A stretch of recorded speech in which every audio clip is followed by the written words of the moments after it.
Dalawang sampal ng biyenan sa harap ng lahat ang nagpatigil sa 3 taon ng aking pagtitiis. Sa halip na umiyak at magpakumbaba tulad ng dati, hinawakan ko ang kahoy na pamalo at ginawa ang isang bagay na nagpalabas ng salasala sa handaan.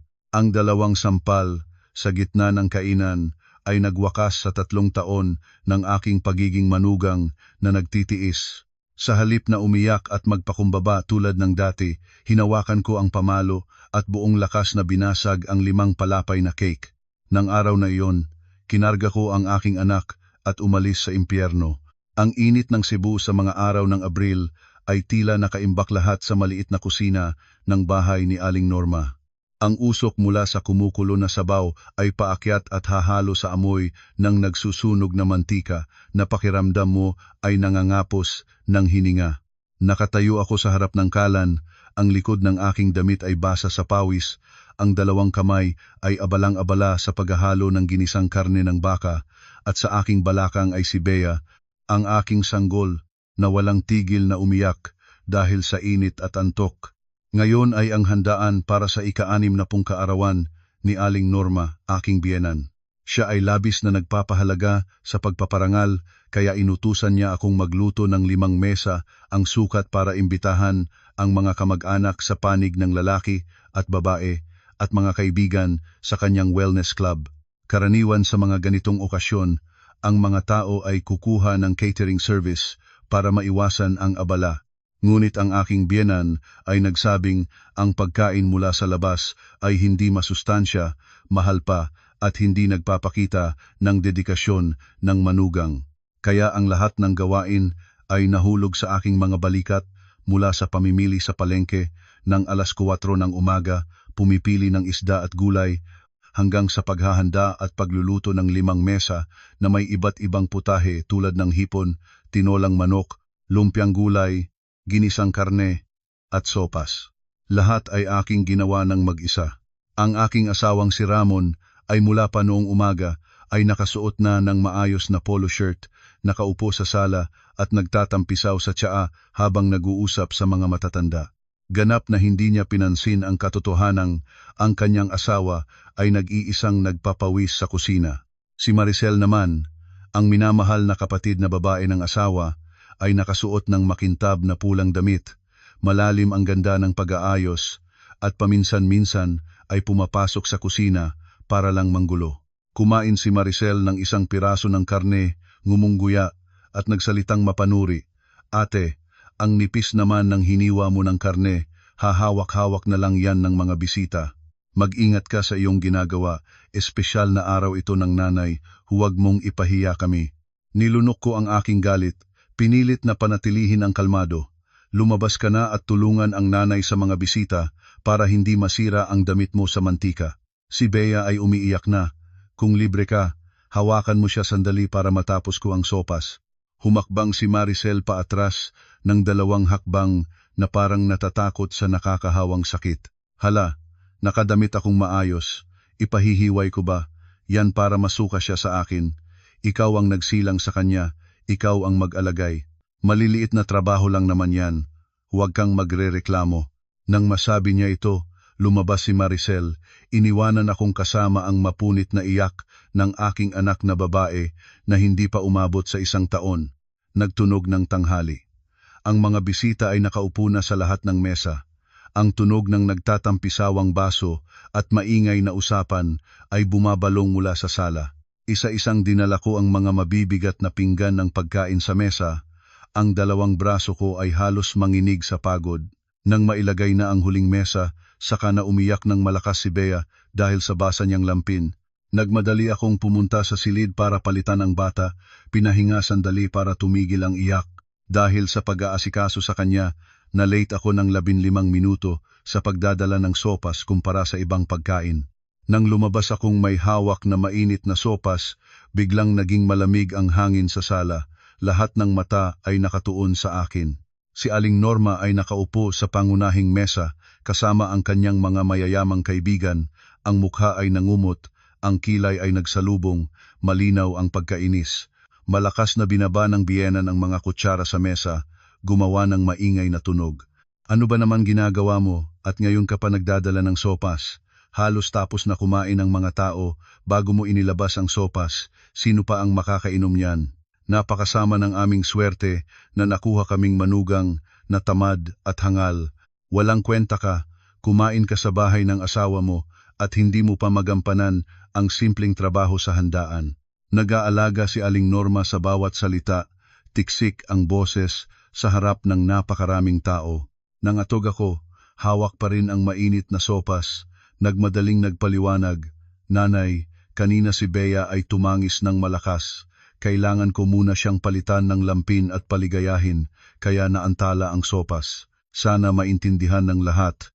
Ang aking pagpapaliwanag ay hindi lamang hindi nagpakalma kay Aling Norma, kundi lalo pa siyang nagalit. Naramdaman niyang nahaharap siya sa kahihiyan sa harap ng mga kaibigan na palagi niyang ipinagmamalaki ang kayamanan at kaligayahan ng pamilya. Tumayo si Aling Norma, mabilis na lumapit sa akin. Bago ko pa makareaksyon, itinaas niya ang kamay at 2 beses akong sinampal sa mukha, malakas at tunog na tunog sa katahimikan ng sala. "Nagtatalo ka pa? Anak na babae, may ipinagmamalaki ka niyan? Ginagamit mo ba yan para itago ang iyong katamaran? Walang kwenta kang manugang." Sumisigaw si Aling Norma, ang mga kukong may pulang pintura ay nakaturo sa aking mukha. Nagningas ang 2 pisngi ko sa kirot. Ang sakit ay tumagos mula sa balat hanggang sa kaibuturan ng puso ko. Nakatayo akong hindi makakilos, ang sopas ay nandudumog sa aking mga kamay. Tumingin ako sa mesa ng mga lalaki. Si Ramon, ang lalaking para sa kanya ay inialay ko ang aking kabataan na kayuko kumukuha ng pagkain parang walang nakikita. Si Maricel ay nakatakip ng kamay sa bibig, nakatawang pababa. Sa paligid ay ang mapanuring at mapaghamak na mga mata ng mga kamag-anak ng asawa. Walang ni isa mang tumayo para ipagtanggol ako. Walang nagkaawang-awa sa babaeng nagalaga ng sanggol habang nagluto ng 5 mesang pagkain sa nakakaapak na init. Ang 3 taong pagtitiis ko ay biglang nagputok. Hindi ako umiyak. Hindi tulad ng dati nang mapagalitan o mapabayaan ng asawa, karaniwang nagtatago ako sa banyo at umiyak ng umiyak bago bumalik at magtrabaho uli. Ngayon, ni isang luha ay hindi nahulog. Lahat ng damdaming sama ng loob, kahihiyan at kirot ay tila nalampasan ang limitasyon ng pagtitiis at nagbago sa isang nakakatakot na katahimikan. Ang hangin sa sala ay parang natigil. Nang makita si Aling Norma na tahimik ako, inakala niyang nagpakumbaba na akong muli. Itinuwid niya ang ulo, nagmalakas ng loob na humikab at bumaling na para umupo. Dahan-dahan kong ibinaba ang sopas sa libreng mesa sa tabi. Ang aking mga mata ay malamig at malinaw, naghanap sa bawat nagpapanggap na mukha sa loob ng bahay na ito. Humakbang akong marahan ngunit matibay patungo sa sulok ng sala. Doon ay may isang makapal na kahoy na patpat ginagamit dati para suportahan ang sirang bintana.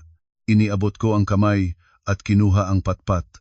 Ang bigat ng kahoy ay pumikot sa aking palad, nagbigay sa akin ng kakaibang lakas. Umupo na si Aling Norma, nag-uusap sa katabing kaibigan. Naramdaman niyang may kakaibang nangyayari. Ang mga tao ay nagsimulang magbulong at magturo-turo. Itinuwid ni Ramon ang ulo. Nakita akong may hawak na kahoy at humakbang patungo sa kanya. Nagbago ang kulay ng kanyang mukha at malakas siyang sumigaw. "Ano bang ginagawa mo? Ilagay mo yan ngayon din." Para bang hindi ko narinig.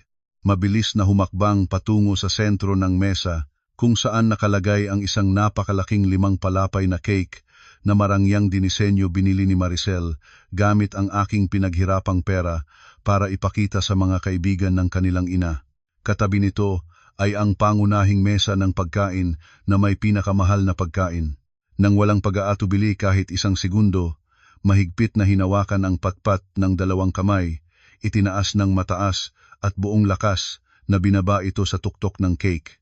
Isang malakas at matigas na tunog ang pumutol sa hangin. Ang 5 palapay na mahal na cake ay nagwasak.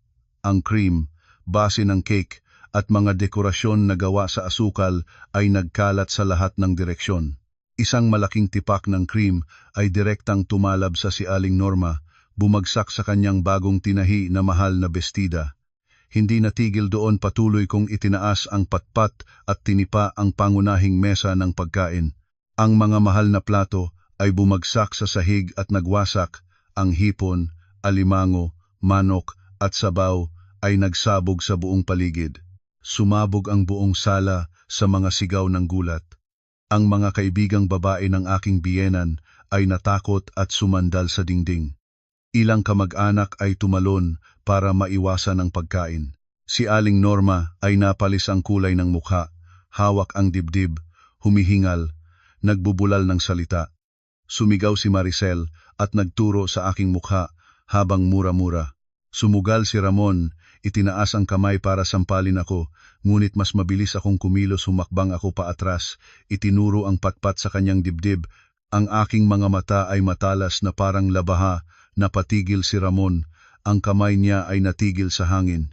Tahimik ang lahat.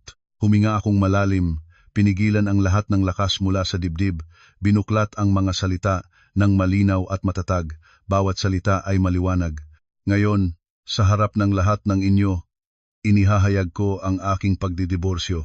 Ang inyong pamilya ay tinatrato ako bilang libreng katulong, pinagsamantalahan ang aking paggawa at winasak ang aking dignidad sa loob ng 3 taon. Inakala ninyong maamo ako, kaya gagawin ninyo ang gusto ninyo. Ngunit natapos na ang lahat dito. Ang petisyon para sa diborsyo ay iiwan ko sa mesa. Lagdaan mo ito, Ramon. Paalam, Aling Norma. Paalam, Ramon. Paalam, Maricel. Mula ngayon, wala na akong kinalaman sa bahay na ito. Pagkatapos ay ibinaba ko ang patpat sa sahig. Lumiko at tuwirang pumunta sa kwarto. Ikinandado ang pinto, hindi pinansin ang sigaw, pagmumura at kalabit ni Aling Norma at ang paulit-ulit na pagkakatok ni Ramon sa labas. Sa loob ng silid, kakatwa ang aking katahimikan. Kinuha ko ang malaking maleta, inilagay lamang ang mga pinakakailangang damit ng aming dalawa, tinipon ang lahat ng mahalagang dokumento, aking mga personal na ID, vaccination card ni Bea, at isang makapal na folder ng mahahalagang papeles na matagal ko nang nakatago. Kinarga ko si Bea, mahigpit siyang niyakap sa aking dibdib. Binuksan ang pinto ng kwarto, binabaliwala si Ramon na nakatayo roon nang namumutla, nag-isang lumakad. Si Aling Norma ay nakaupo sa sahig na puno ng cream at pagkain, malakas na umiiyak at nagrereklamo. Lumakad akong palabas ng malamig na rehas ng bahay na iyon, agad na tumawag ng taxi na dumadaan. Lumayo ang sasakyan, iniwan sa likod ang impyernong minsang akala ko ay tahanan. Nakaupo sa taxi, niyakap ko ang aking maliit na anak na babae, naramdaman ang sariling puso na mabilis na tibok, hindi sa takot kundi sa ganap na pagpapalaya. Tila nauunawaan ng bata ang sitwasyon. Maayos siyang nagpisngi sa dibdib ng nanay, ang malalaking mata ay kumukurap at pagkatapos ay natulog ng tahimik. Ang telepono sa bag ay paulit-ulit na nangginginig. Kinuha ko ito at tiningnan. Sa screen ay dosenang hindi nasagot na tawag mula kay Ramon, mula kay Maricel at sa ilang kamag-anak. Tumatawag sila para murahin o pilitin akong bumalik para linisin ang kahiyahiyang pagsabog. Bahagya akong ngumiti ng mapaghamak. Ang daliri ay determinadong nagpalipas sa screen, pinatatat ang telepono. Ang madilim na interface ng telepono ay parang isang tuldok na nagtatapos sa madilim na panahon. Inalis ko ang SIM card, pinagpiraso ito at itinapon sa bintana ng sasakyan patungo sa mainit na aspalto ng Cebu. Ganoon naganap ko nang pinutol ang lahat ng komunikasyon sa pamilya ng mga Hernandez. Tumingin ang driver sa akin sa salamin, ang mahinahon na boses niya ay nagtatanong, "Saan tayo, ate? Uwi sa probinsya kayo ng dalawa na may dala ng gamit?" "Hindi, kuya, diretso po sa airport. Nagbabakasyon kami ng dalawa." Ngumiti akong sumagot. Ang boses ay magaan at kalayaan. Sa airport, tuwid akong pumunta sa counter ng last-minute tickets. Mapalad, ang biyahe sa Baguio ay aalis pa lang sa loob ng 2 oras at may bakanting upuan pa. Inilabas ko ang bank card mula sa lihim na compartment ng aking pitaka, pangbayad. Ito ang ipon lihim na pera, tinipon ko ng kaunti-kaunti, gumawa ng freelance writing sa gabi sa loob ng 3 taon. Hindi malaki pero sapat para mabuhay ng malaya ang aming dalawa sa ilang panahon. Hawak ang boarding pass, naramdaman kong parang ibong nakalaya na ang pagbabanat ng mga pakpak patungo sa kalayaan. Lumabas ang eroplano, dinala kami ng aking anak at ako mula sa nakakaapak na lugar. Nang bumaba ang eroplano sa Luacan Airport, isang lamig na hangin na puno ng amoy ng puno ay bumabagsak sa mukha ko. Ganap na kaiba sa nakakaapak na init at amoy ng mantika sa bahay ng asawa. Malinis at dalisay ang hangin doon. Tumawag ako ng taxi papunta sa lungsod at sa payo ng isang lumang kaibigan, nahanap ko ang isang marangyang homestay na nakatago sa gilid ng bundok na may puno ng pino. Ang kwartong aking sinaupahan ay ganap na gawa sa mabangong kahoy ng pino, may malaking salamin na bintana na nakaharap sa malamig na lambak ng ulap. Walang ingay ng sasakyan, walang sigaw at pag-aalala, mayroon lamang kalayaan ng hangin sa mga... Inihiga ko si Bea sa malambot at malinis na kama. Nag-umpisa siyang kumaway ng maliit na mga kamay sa pagtulog ng tahimik. Pumunta ako sa balkonahe, sumiksik sa kahoy na railing, huminga ng malalim para mapuno ng lamig ng kordilyera ang aking mga baga. Ang mga luha na matagal ko nang pinigilan ay biglang dumating. Ngunit hindi ito luha ng sakit at kahihiyan, ito ay luha ng pagpapalaya. Mula bukas, hindi na ako kailangang gumising ng alas 4 para pumunta sa palengke. Hindi na kailangang maglinis ng 4 na palapay na bahay araw-araw. Hindi na kailangang pakinggan ang mga mapanuring salita ng biyenan at ang mapaghamak na ugali ng kapatid na babae ng asawa. Ako lamang si Lea, isang malaya at nagsasariling ina na namumuhay para sa kanyang sarili at anak na babae. Dito sa maayos na Baguio, pahahayagang gumaling ang aking kaluluwa mula sa mga sugat na nagdurugo sa mahabang panahon.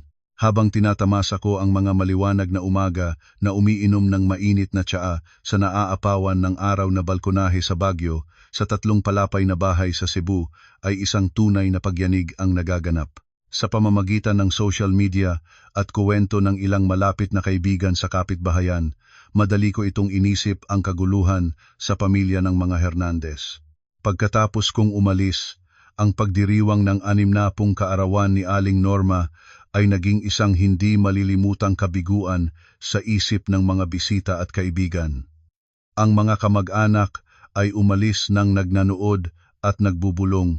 Ang tambak na pagkain na puno ng cream at cream cheese na halo sa bamboo shoots at karne ay nanatiling hindi nililinis sa sala. Si Aling Norma ay nagkaroon ng mataas na blood pressure, humiga sa kama, nagrereklamo at nagsisisi. Ang kawalan ng babaeng nagtatrabaho nang walang bayad ay agad na nagpakita ng kahihinatnan. Ang mga marumining damit ay nag-ipon sa washing machine na walang nag-aasikaso. Ang mga maruming pinggan na may mantika ay namumuhay sa lababo at nagsimulang mabaho. Ilang araw na walang nagluluto sa tahanan, kailangang mag-order ng pagkain mula sa labas na nagpalala ng sikmura ni Ramon. Si Maricel, ang kapatid na babae ng asawa na sanay sa buhay prinsesa, nang gumising isang umaga at wala nang inihanda para sa kanya, ay nagalit at nagaway sa kanyang sariling ina. Ang tunog ng mga nagtatampisawang kubyertos at maingay na pagsasagutan ay narinig hanggang sa labas ng bakod na nagpasaya sa mga kapitbahay. Matagal na silang nanghihimasok sa ugali ng paghamak ng mag-ina na Norma. Ngayon ay may pagkakataon na silang ibenta pa ang kwento, ang mapagpakumbabang manugang ay pinagmalupitan ng labis kaya sumabog at nilisan ang bahay. Hindi rin naging maayos ang trabaho ni Ramon. Ang kwento ng pagsabog ng handaan ay mabilis na kumalat sa mga katrabaho sa kanyang opisina. Ang mga mapanuring tingin, bulong-bulong sa likod niya tuwing pumasok si Ramon sa opisina, ay malubhang nasaktan ang ego ng mapagmataas na lalaki. Naramdaman niyang lubhang nahihiya at nabigo ang kanyang pagmamalaki. Nagsimula siyang maghanap sa akin gamit ang lahat ng paraan, ngunit walang nahanap. Nagpalit na ako ng numero at nakikipag-ugnayan lamang sa aking mga magulang at isang pinakamalapit na kaibigan para ipaalam na ligtas kami. Ngunit hindi matagal na nananatiling lihim ang mga bagay. Sa huli ay nahanap ni Ramon ang aking bagong numero mula sa isang malalayong kamag-anak na aking aksidenteng na text para magtanong. Isang hapon sa ika-4 na araw sa Baguio, ang aking bagong telepono ay nagring.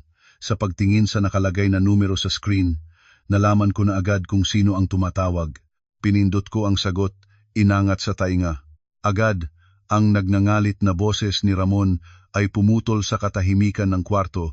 Matalino ka, Lea. Gumawa ka ng eksena at pagkatapos ay tumakas para maglibang. Alam mo bang, guloy na ang lahat sa bahay.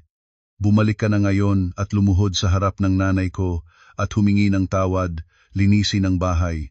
Kung gagawin mo iyon, maaari ko pang pag-isipan ang pagbibigay sa iyo ng paraan. Kung hindi, huwag kang umasa na makukuha mo kahit 1 sentimo sa bahay na ito.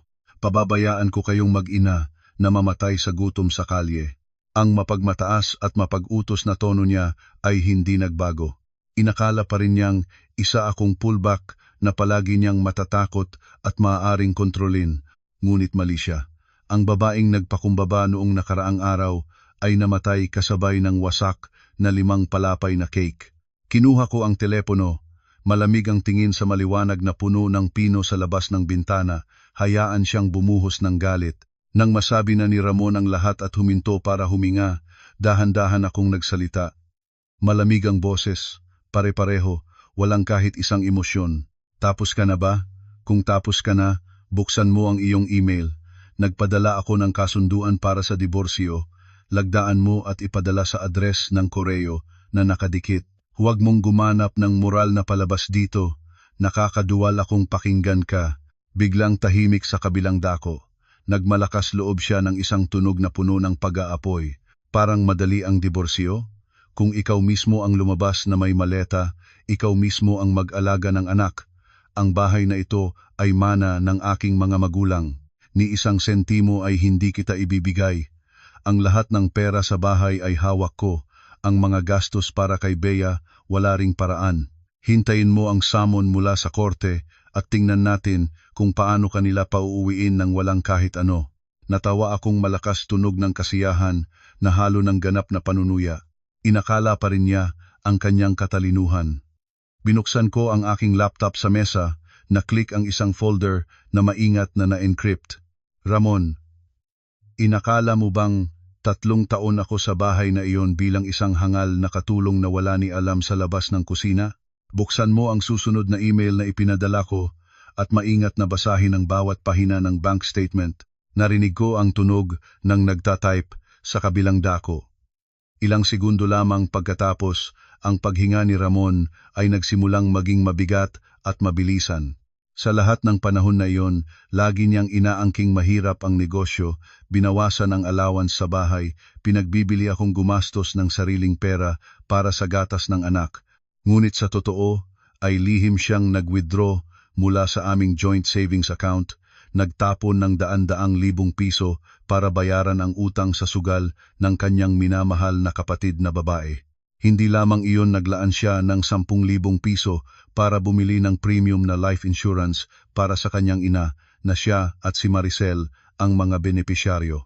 Lahat ng transaksyong iyon mula sa numero ng account ng tatanggap, nilalaman ng transfer, hanggang sa petsa at oras, mayroon akong kumpletong bank statement na may pulang tatak ng bangko at mga screenshot ng mga mensahe niya sa mga nagpapautang.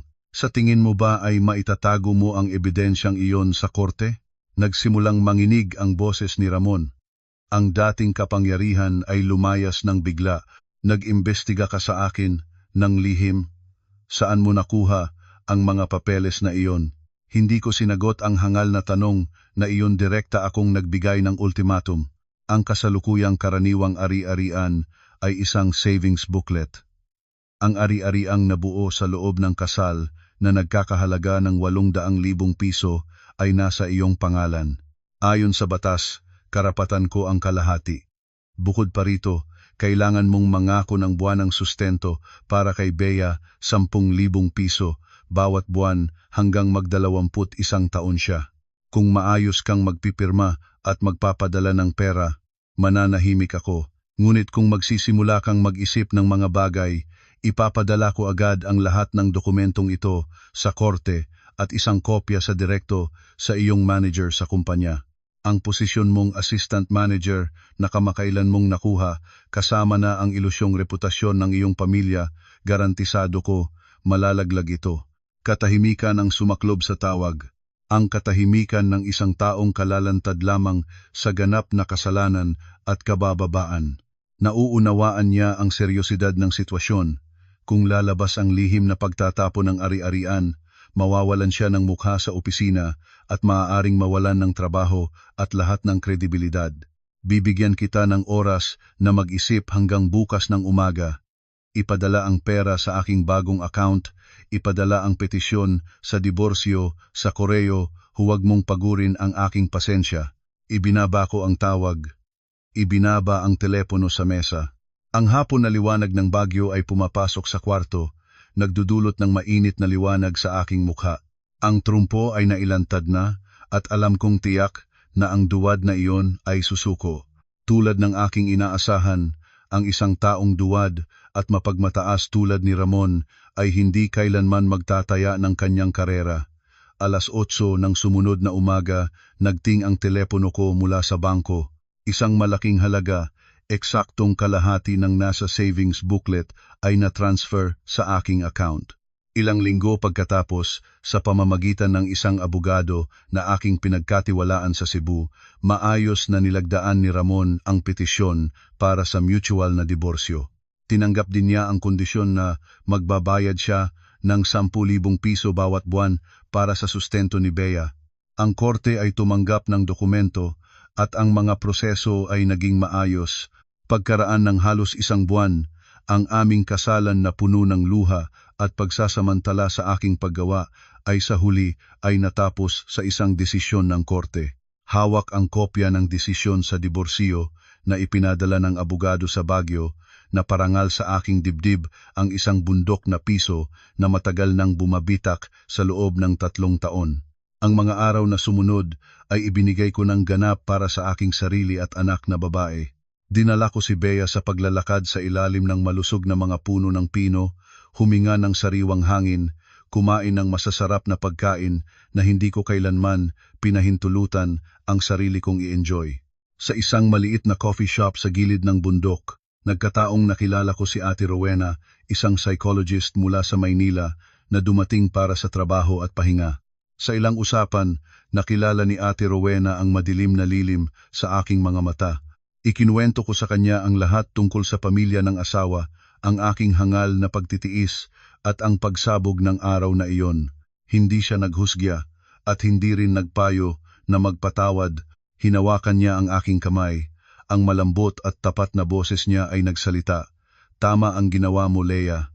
Ang bulag na sakripisyo ay hindi kailanman nagdudulot ng kaligayahan. Naglilikha lamang ito ng mga walang utang na loob na nagsamantala. Matapang kang umalis sa putikang iyon, nag-save ka ng sariling buhay at kinabukasan ng iyong anak na babae. Ngayon ay kailangan mong ganap na bitawan ang sarili pababa na ugali ng isang babaeng naikulong sa kusina. Malawak ang kalangitan sa labas. May talento ka, may kaalaman ka, kaya mong magtayo ng isang mas maliwanag na bagong buhay. Ang malalim na pagsusuri ni Ate Rowena ay parang isang sariwang ilog na naghuhugas ng lahat ng negatibong dumi at mapanirang hiya na natira sa aking isipan. Napagtanto ko na hindi ako nabigo sa kasal, kundi isa akong babae na kalalampas sa sariling kahinaan.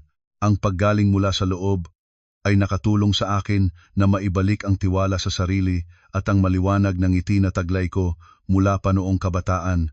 Nang lumipas ang 1 buwan ng pahinga sa Baguio, nagpasya akong ipak ang mga gamit. Ang pera mula sa diborsyo ay sapat para mabuhay ng komportable ang aming dalawa sa mahabang panahon. Ngunit hindi ko kayang maging walang trabaho magpakailanman. Kailangan ko ng trabaho, kailangan ng lugar kung saan makapag-aambag at makapagpapatunay ng aking sariling halaga. Ang Cebu ay ang lugar kung saan ako natumba, ito rin ang lugar kung saan ako muling tatayo. Kinarga ko si Bea, kinuha ang maleta, pumunta sa airport at dala ang ganap na bagong pag-iisip, handa nang harapin ang isang bagong labanan ng may kumpiyansa.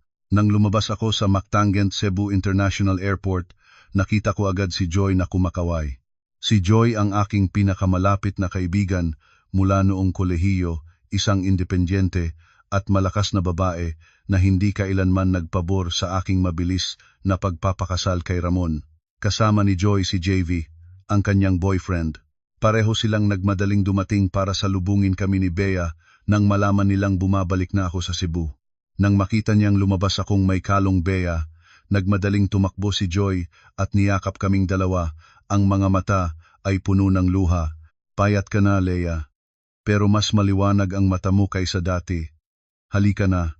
Kasama ko ka ngayon. Walang kailangang matakutan. Nandito kami ni JV para sa inyo ng dalawa. Lumapit si JV para buhatin ang mabigat na maleta, ngumiti ng mapagmahal. Tama yan. Maliit lang ang bahay namin, pero laging bukas para sa inyo. Dito ka muna hanggang maaayos ang lahat. Nagpasalamat akong halos maluha sa dalawang magandang kaibigan. Ang sasakyan ay humakbang patungo sa isang maliit at maayos na condominium unit sa lungsod ng Cebu.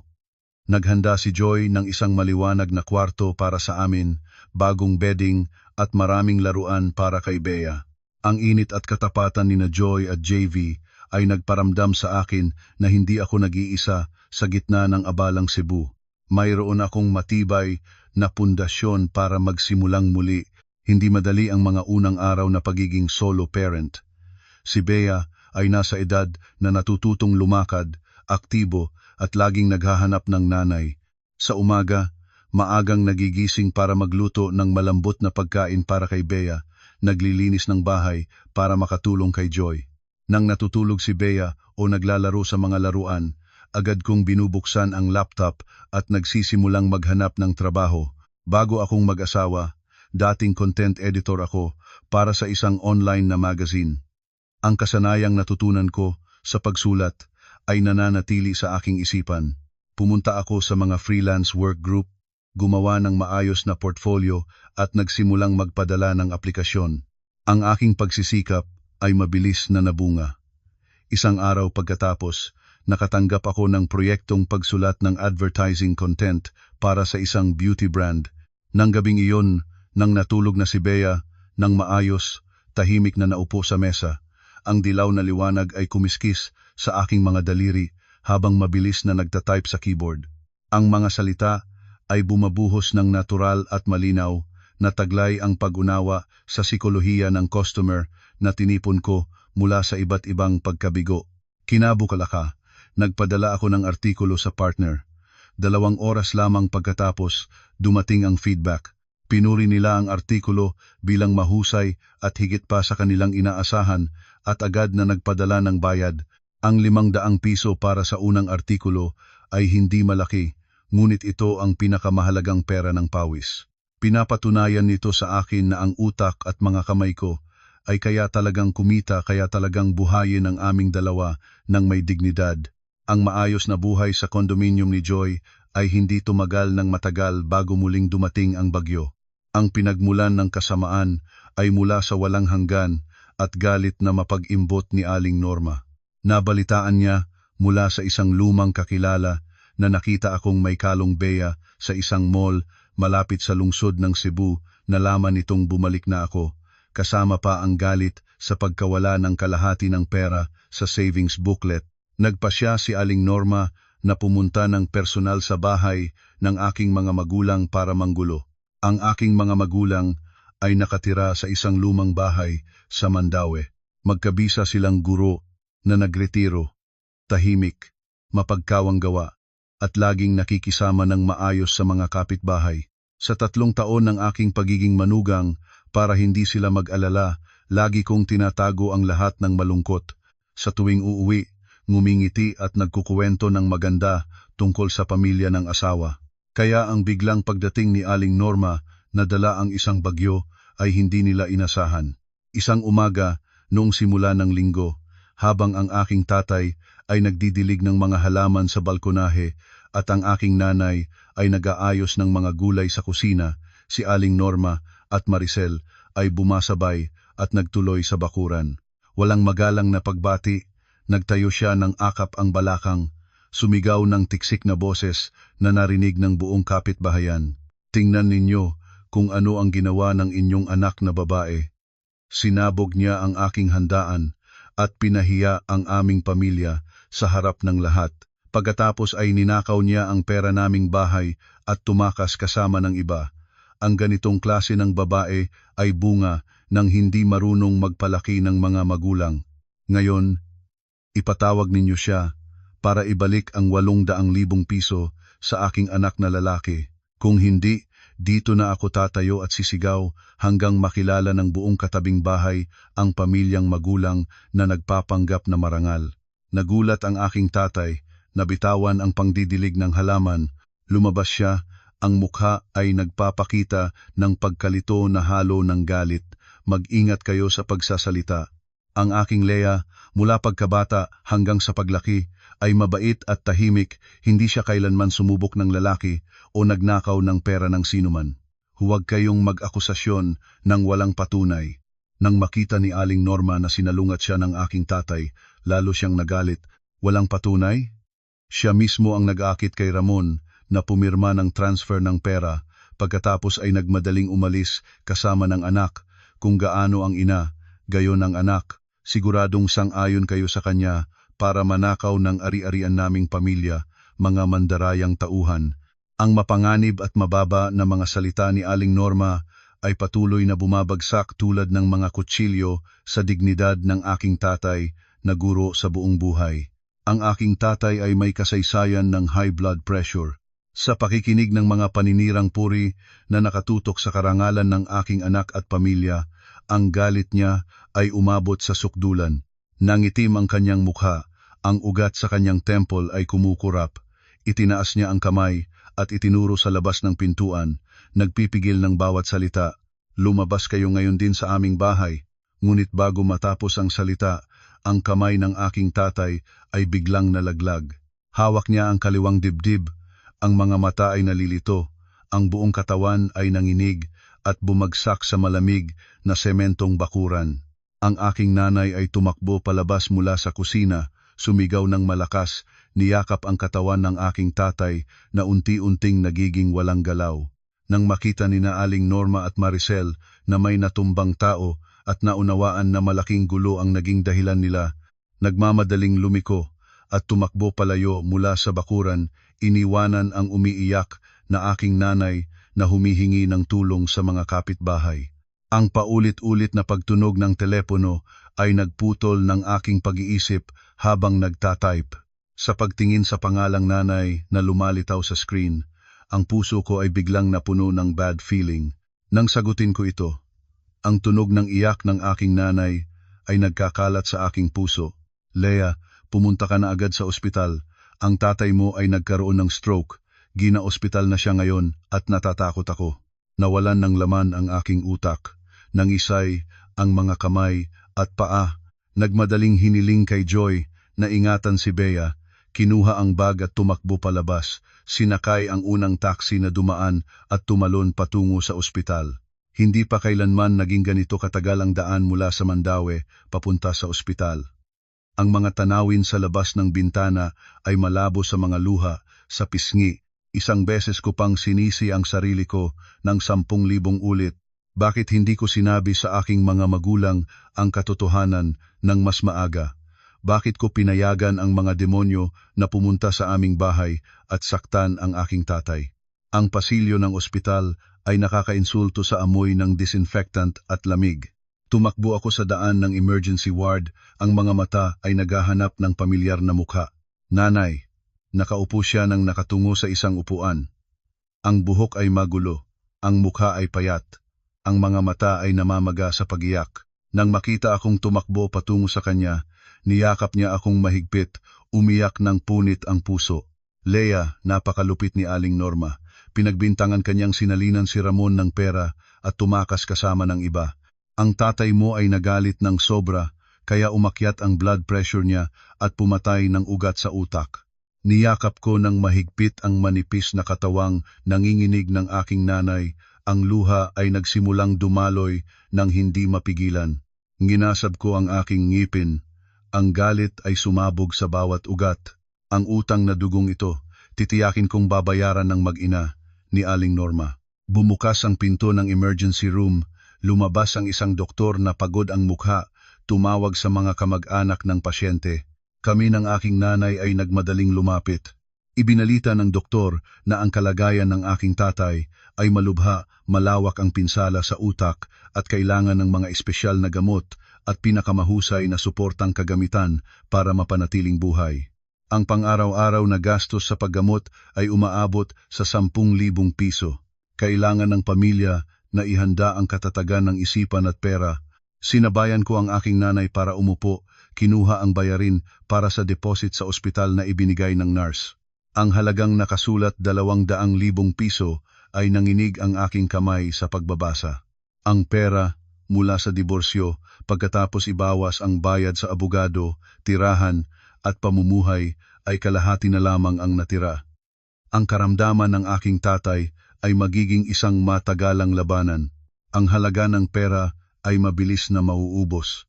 Kung maubusan ng pera, ano ang mangyayari sa aking tatay? Tumingin ako sa maliit na bintana ng ICU door. Naroroon ang aking tatay, ang katawan ay puno ng mga tubo at wire, ang humihinga ay mahina at ganap na umaasa sa makina. Ang lalaking buong buhay ay maingat na nagturo sa mga bata. Ang lalaking nagturo sa akin ng kahalagahan ng dignidad, ngayon ay nakabitin sa hangganan ng buhay at kamatayan. Kumurot ang puso ko, masakit na parang libu-libong karayom. Inahid ko ang mga luha. Walang nagagawa ang pag-iyak ngayon. Kung maubusan ng pondo, kailangan kong kumita ng mas marami. Sinabi ko sa sarili ko, kailangan kong tumayo, maging pinakamatibay na haligi para protektahan ang aking mga magulang at anak na babae. Ang mga araw na sumunod ay ang pinakamadilim at pinakamahirap na panahon ng aking buhay.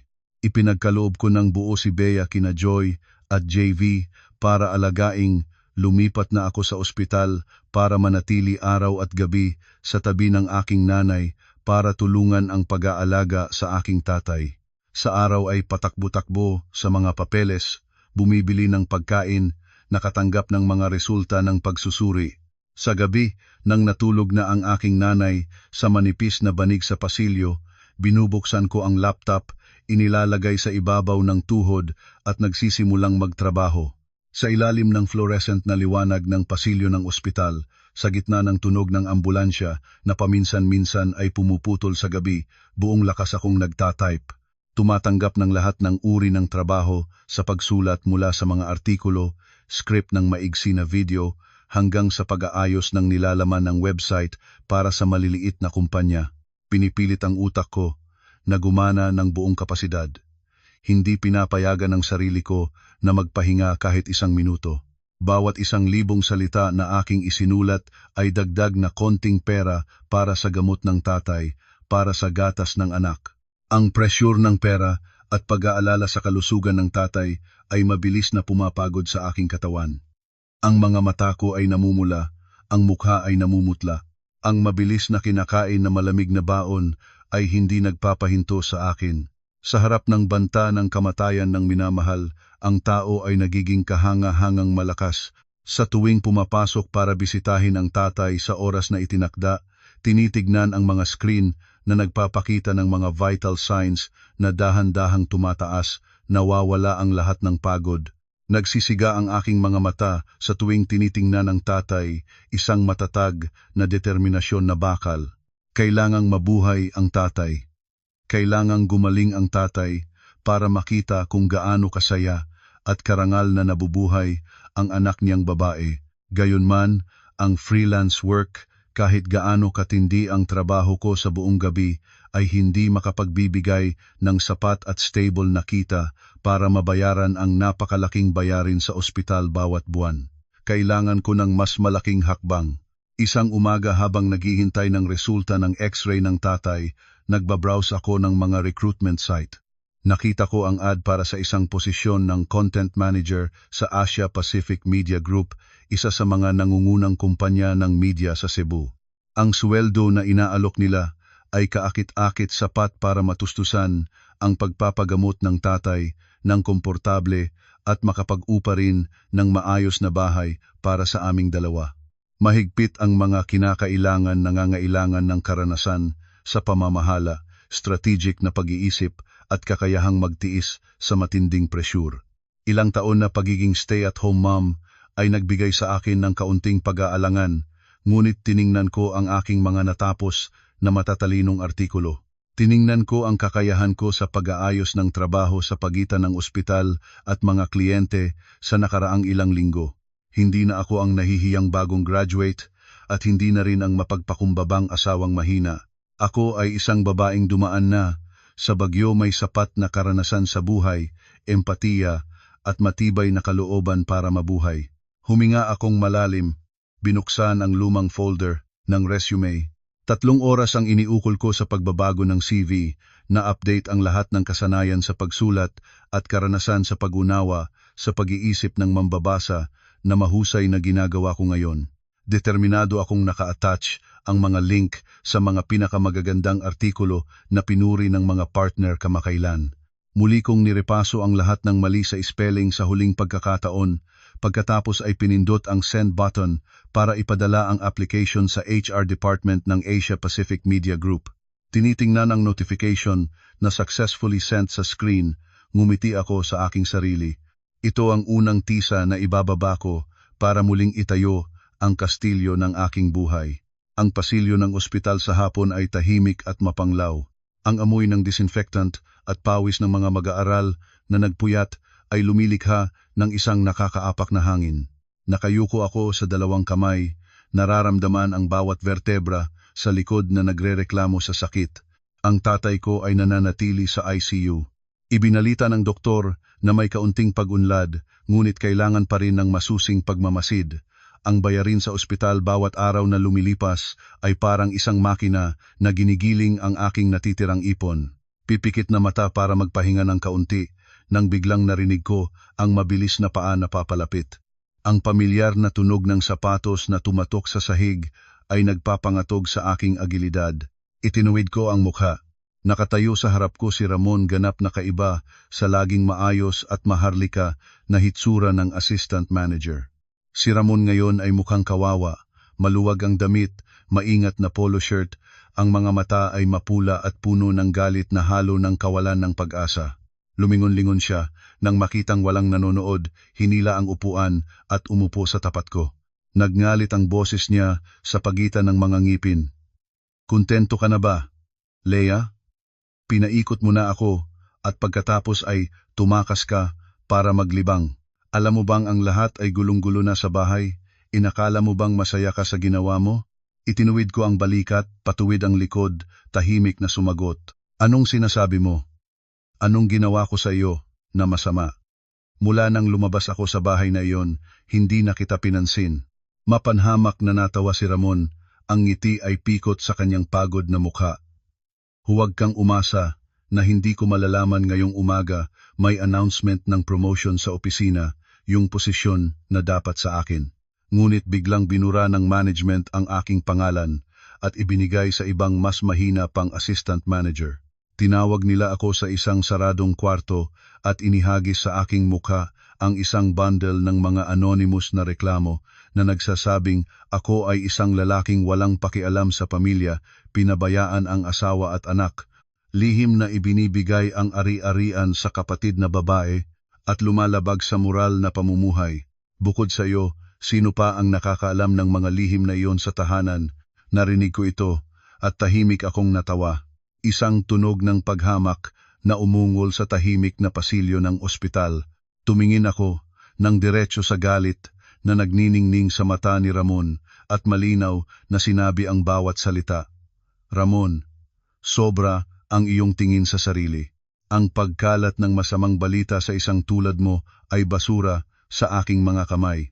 Ang lahat ng masamang nagawa mo ang lihim ay labas sa dulo ng lapis. Ang pagtrato mo ng masama sa mga katrabaho at mga taong mas mababa sa iyo, ang iyong mapaghamak na ugali, normal lang na may galit sa iyo, may nagmamasid sa iyo at nagreklamo sa iyo. Naubusan ka na ng kapalaran, huwag mong isisi sa akin." Huminga ng malakas si Ramon, mahigpit na hinawakan ang gilid ng upuan. Isang hamak na pagmamakaawa ang nagsimulang lumitaw sa kanyang mga mata. Leia, alam ko na ang tatay mo ay nandoon. Ang stroke ay napakamahal ng gamot at pagpapagamot wala kang maisasagasaw. Ngayon ganito na lang, pumunta ka sa kumpanya ko at personal na kausapin ng management.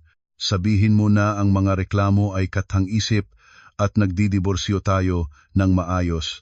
Basta mabawi ko ang posisyon, agad akong magpapadala sa iyo ng 200,000 piso para sa ospital ng tatay mo. Parang win-win agreement ito. Kailangan mo ng pera para sa tatay mo. Kailangan ko ng karera. Sa pakikinig ng maruming pag-areglo na nagmumula sa bibig ng lalaking tinatawag ko noon na asawa, naramdaman ko ang pagkaduwal. Ginagamit niya ang buhay ng aking tatay bilang bagay na ipagpapalit para sa kanyang walang kabuluhang ambisyon. Ang paghamak sa akin ay umabot sa pinakamataas na rurok. Tumayo akong mabilis, buong lakas na itinaas ang bag ni Ramon at ibinaba sa sahig. Tumahimik ka, ang pera mo ay marumi. Hindi kailangan ng aming pamilya iyon. Ang aking tatay ay isang tapat na guro. Mas gugustuhin pa niyang mamatay kaysa tanggapin ang mga piso na ipinagpalit mo sa panlilinlang at kabababaan. Akala mo ba ang pera ay makakabili ng dignidad ng ibang tao? Umuwi ka at tingnan mo ang iyong sarili. Ang pagguho ng iyong karera ay dahil sa bulok na karakter mo, walang kinalaman sa akin. Ngayon lumabas ka dito bago pa ako tumawag ng guwardiya. Palabas, itinuro ko ng diretso patungo sa elevator. Malamig at matalas ang boses ko, walang kahit 100 para sa awa. Natigilan si Ramon, namutla ang mukha, ang labi ay gumalaw na parang may sasabihin pa, ngunit nang matugunan ang aking apoy na mga mata, yumuko siya ng nakaunsad. Yumuko para kunin ang kanyang bag, lumiko at humakbang ng mabigat tulad ng isang taong nawalan ng kaluluwa. Ang likod ng duwad ay nawala sa kabilang dako ng elevator door, isang pangwakas na tuldok sa lahat ng natitirang koneksyon sa pagitan namin. Ang araw na natanggap ko ang email na imbitasyon sa interview ng Asia Pacific Media Group, gumising ako ng 4:00 ng umaga. Dati na akong nagpaiwan ng anak kay Joy mula pa ng nakaraang gabi. Inihanda ang lahat ng isipan ko para sa mahalagang umagang ito. Sa harap ng malaking salamin sa banyo, maingat na naglagay ng bahagyang lipstick, manipis na powder para matakpan ang mga itim na bilog sa ilalim ng mata. Pumili akong magsuot ng maayos na asul na blazer, puting linong-lino sa loob. Matagal na akong hindi nakasuot ng mga damit na pangopis na ito. Ang salamin ay nagpapakita ng isang 30 taong babaeng matalino, kalmado at puno ng determinasyon. Ang headquarters ng Asia Pacific Media Group ay matatagpuan sa isang mataas na gusali sa sentro ng lungsod ng Cebu. Pumasok sa maliwanag na lobby, puno ng nagliliwanag na liwanag at mahinahong musika, napansin ko na may 10 iba pang aplikante. Karamihan sa kanila ay mga batang propesyonal, nakasuot ng estilo at may tiwala, may dala ng mga bagong laptop. Kumpara sa kanila, para akong isang matandang ate na kalalabas lamang ng kusina, ngunit hindi ako natakot. Ang karanasan sa buhay at malalim na mga sugat sa kaluluwa ay ang pinakamatinding sandata na hindi pa taglay ng mga batang propesyonal na ito. Ang interview ay ginanap sa grupo at direktang presentasyon sa harap ng Board of Directors.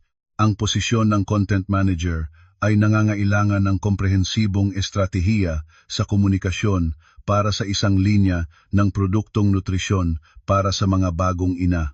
Isa-isang nagpresentasyon ang mga batang aplikante. Nagmungkahi sila ng mga matapang na ideya, gumagamit ng virtual reality technology, gumagamit ng mga kilalang tao para lumikha ng trend sa social media. Mga numero ng pagsusuri sa merkado ay kaakit-akit na ipinapakita sa malaking screen. Ngunit napansin ko ang isang malaking butas sa lahat ng mga presentasyong iyon. Maganda ang kanilang sinasabi tungkol sa anyo, ngunit ganap na kulang ng kaluluwa ng empatiya. Nang dumating na ang aking pagkakataon, hindi ako gumamit ng maraming slides. Hawak lamang ang isang marker at sumulat sa whiteboard ng isang linya. Mga luha sa dilim. Bahagyang napilis ang kilay ng 3 miyembro ng board. Ang mga mata ay nagpapakita ng pag-usisa. Nagsimula akong magsalita, ang boses ay malambot, malinaw at nakakaengganyo. Mga kagalang-galang na miyembro ng board, ang mga batang propesyonal na nagpresentasyon kanina ay nagmungkahi ng napakamodernong mga estratehiya, ngunit nakalimutan nating lahat ang pangunahing katotohanan ng ating target na customer. Ang mga bagong ina ay hindi kailangan ng mga magagandang larawan ng isang perpektong inang laging ngumingiti kasama ang matibay na sanggol. Ang katotohanan ay nag-iisa sila, pagod at puno ng tinik na kalungkutan sa loob ng 4 na pader ng silid. Nagpupuyat sila para mag-pump ng gatas, haharapin ang katawang gumuguho, haharapin ang hindi marunong umintindi na asawa at mapanuring pamilya ng asawa. Sandaling huminto, tumingin ng diretso sa babaeng HR director na maingat na nakikinig. Ang aking estratehiya ay nakatuon sa paglikha ng isang healing community. Ang ating produktong gatas ay hindi lamang isang inuming nagbibigay ng sustansya, dapat itong maging isang kaibigan na nakakaintindi ng kanilang sakit. Gagawa tayo ng serye ng maikling dokumentaryong pelikula na tunay na nagpapakita ng pinakamadilim na sulok ng pagiging ina. Sasalitain natin ang hinagpis na hindi nila masabi para ipakita sa kanila na ang pagkapagod, pagiging masungit at gustong sumuko ay ganap na normal. Kapag naabot natin ang kanilang luha ng empatiya, magiging tapat sila sa ating brand ng buong puso, hindi lamang sa pag-iisip. Ang buong silid ay lumubog sa ganap na katahimikan. Bawat salitang sinabi ko ay salaan mula sa dugo at luha sa mga araw na ginawa akong manugang sa pamilya ng mga Hernandez, mula sa 2 sampal na nagpatigil ng lahat, mula sa kawalan ng pakialam ng duwad na asawa. Walang estratehiya na mas makapangyarihan kaysa sa katotohanan. Ang executive director na nakaupo sa gitna ay ngumiti at tumango. Ang mga mata ay maliwanag na nagpapakita ng pagdakila. Ang ibang mga aplikante ay tumingin sa akin ng may paggalang na halo ng pagtataka. Nang matapos ang interview, lumabas ako sa gusali ng may marangal na tindig. Ang kalangitan ng Cebu ngayon ay maliwanag at malayo ang abot. Tiwala ako na ang mataas na sweldong trabaho na iyon ay nasa aking mga kamay na. Ang unang labanan, pagkatapos ng pagbabago, nanalo akong maningning. Eksaktong 2 araw pagkatapos, tumawag ang HR department ng Asia Pacific Media Group para abisuhan na natanggap ako. Ang panimulang sweldo, kasama ang mga allowance at health insurance, ay higit pa sa aking inaasahan. Kung tatanggapin ko ang trabahong ito, kaya ko nang bayaran ang hospitalization ng tatay ng komportable habang nakapag-uupa rin ng maayos na bahay para sa aming dalawa. Huminga akong may kaluwagan, nagplano para pumunta sa ospital ng hapon upang ibahagi ang magandang balita sa aking mga magulang. Ngunit ang buhay ay laging puno ng hindi inaasahang kurbada. Nang tanghaling araw na iyon, natanggap ako ng tawag mula sa isang hindi kilalang numero. Ang tao sa kabilang dako ay nagpakilalang siya si Derek Orlando, isang pangalang medyo kilala sa mundo ng independent documentary films. Sinabi niyang nabasa niya ang serye ng mga artikulong tansag na aking isinulat tungkol sa kultura ng pagkain sa iba't ibang rehiyon, na nailathala ko 4 na taon na ang nakakaraan sa isang kulturang pahayagan. Nag-imbitahan si Derek Orlando sa isang coffee shop sa Lahug para talakayin ang isang mahalagang proyekto. Ang pag-usisa ay nagtulak sa akin na tumango. Ang coffee shop ay puno ng nostalhiyang ambiyanse, puno ng amoy ng kahoy at kape. Si Derek Orlando ay isang lalaki na higit sa 40 taon. Ang mahabang buhok ay nakatali sa likod, simpleng damit, ngunit nagpapakita ng karanasan at pagiging buhok sa buhay. Agad siyang pumunta sa punto pagkaupo namin. Leah, naghahanda akong ishoot ang isang documentary project na pinamagatang Umagang Gawa ng Apoy.